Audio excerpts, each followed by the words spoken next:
ভালো আছেন মোদি? হ্যাঁ, বসুন। বড় অসময় এলাম বলে মনে হচ্ছে। কোথাও বেরোচ্ছেন বুঝি? আমার সাজসজ্জা দেখে মনে হয় আপনি এর অনুমান করলেন। হ্যাঁ, ঠিক তাই। আমি আসলে সবসময় একটু ফিটফাট থাকা পছন্দ করি। ও আচ্ছা আচ্ছা আচ্ছা আচ্ছা আচ্ছা।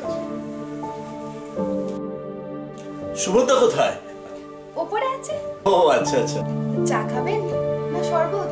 যেটাতে আপনার সুবিধে। আচ্ছা ঠিক আছে, আপনি বসুন। হ্যাঁ হ্যাঁ, আমি ওকে ডাকি। ঠিক আছে ঠিক আছে।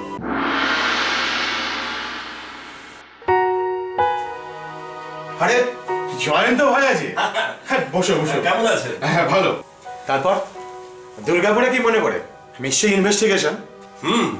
আরে ভাইয়া, কি লাভ বলো তো ইনভেস্টিগেশন করে? আসল ক্রিমিনালদের তো তোমরা ধরোই না, ধরলেও দুদিন পর ছেড়ে দাও।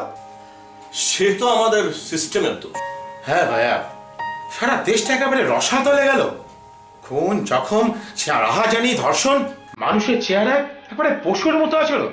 তোমাদের এই পুলিশ ডিপার্টমেন্টে তো একেবারে গুড ফর নাথিং। খুবই আনফরচুনেট যে সবাই আমাদের গালাগালি দেয়। যাক, ওসব বাদ দাও।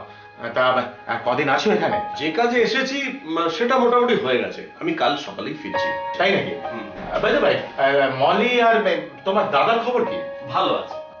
অবশ্য শেষ কয়েকদিন আগে ওর দুটো চিঠি আমি পেয়েছিলাম, উত্তরটা দেওয়া হয়নি। এই তো এই 2-3 বার আমি কলকাতাও তো গেছি এর মধ্যে, কিন্তু ওই সময়ের ভাবে দেখা করা যায়নি আর কি।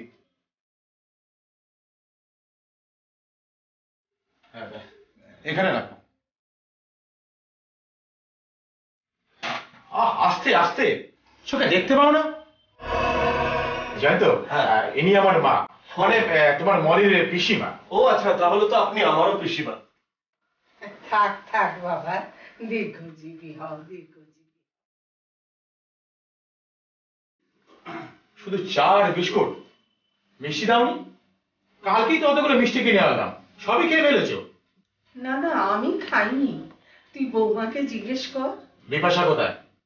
বৌমা ওপরে রে, টিভিতে এই সময় কি একটা সিরিয়াল হয় দেখছে। ডিসকাস্টিং। মলু কেমন আছে? ভালো আছে পিসিমা। কতদিন দেখি না, দু চোখে ছানি। তুমি কিন্তু আজ রাতে এখানে দুটো খেয়েছি বাবা। না না, ঠিক আছে, এর পরের বার যখন আসবো তখন না হয়। পরের বার যদি বেঁচে না থাকি। কি বলছেন পিসিমা? ঠিক আছে, আমি আসবো। বৌদি কি এখনো টিভি দেখছে? তাছাড়া আর কি বলো, এই টিভি আর সিরিয়াল গুলো না মানুষকে একেবারে মনশক্তিহীন করে তুলেছে। আসি পিসিমা।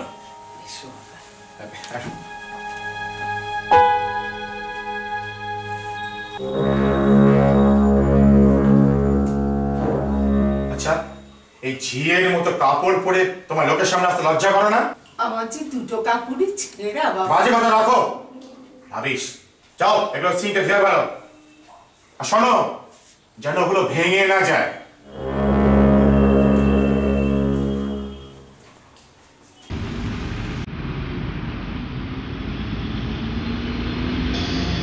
এসো জানো তো, এটাই হচ্ছে আমার শোবার ঘর, তোমাদের ভাষায় লিভিং রুম।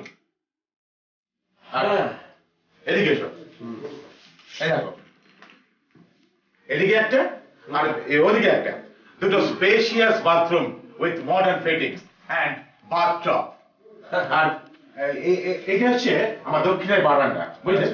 আর ওই দিকটা হচ্ছে আমার তেতলা যাওয়ার সিঁড়ি। আসবাবপত্রগুলো বেশ দামি, ফার্নিচার, সব ফিটিংস সবই খুব সুন্দর, সবই তো ভালো লাগলো। আচ্ছা, পিসিমার ঘরটা কোথায়? মায়ের আবার আলাদা করে ঘরে কি প্রয়োজন বলো?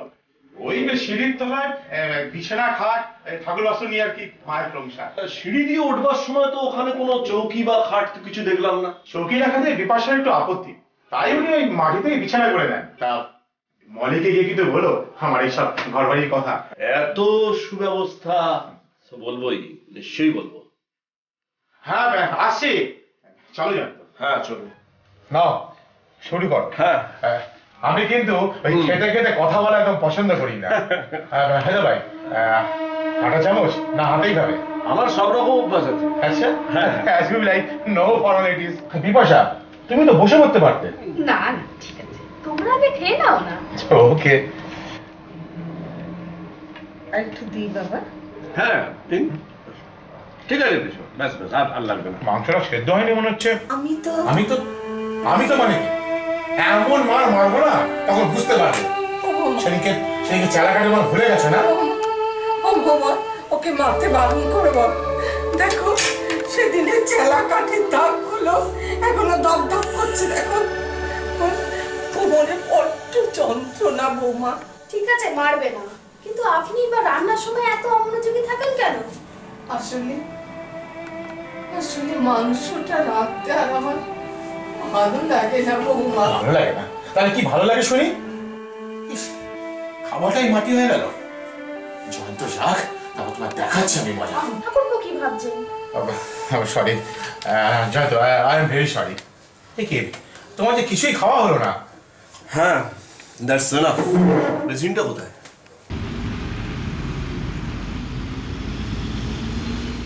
যা দেখলাম তা তো বৌদিকে বলা যাবে না। কি বলে যাবে না ঠাকুরপো? না বৌদি, ও একটা অন্য কথা। পিসিমার খবর কি? ওরা খুব সুন্দর বাড়ি করেছে, ওরা খুব সুখে আছে বৌদি। আর হ্যাঁ, পিসিমাও খুব সুখে আছে। তুমি এত সকালে ডিউটিতে যাচ্ছ? মাদার টেরিজার মরদেহ সাহিত্য আছে, সেখানে সব লোকেরা আসবে, সেখানে আমার ডিউটি পড়েছে। সত্যি একজন বিদেশিনী হয়ে এদেশের গরিব দুঃখীর জন্য কতই না সেবা যত্ন করলেন। মাদার তো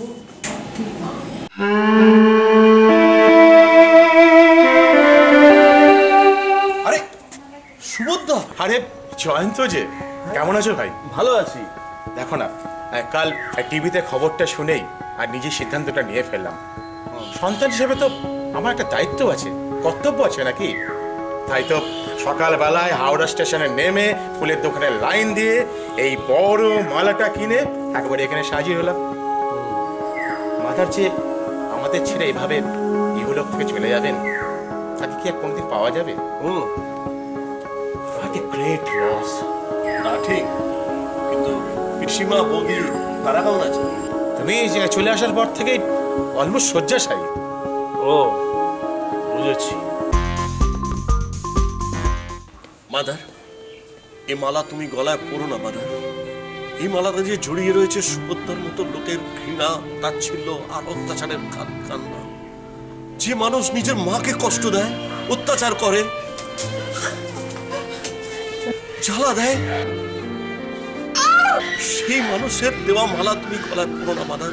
আমি যে এখনো দূর থেকে শুনতে পাচ্ছি সুভদ্রার মায়ের সেই সন্ত্রস্ত কান ফাটানো কান্নার করুণ সুর। আর মারিসনি বাবা, আর মারিসনি।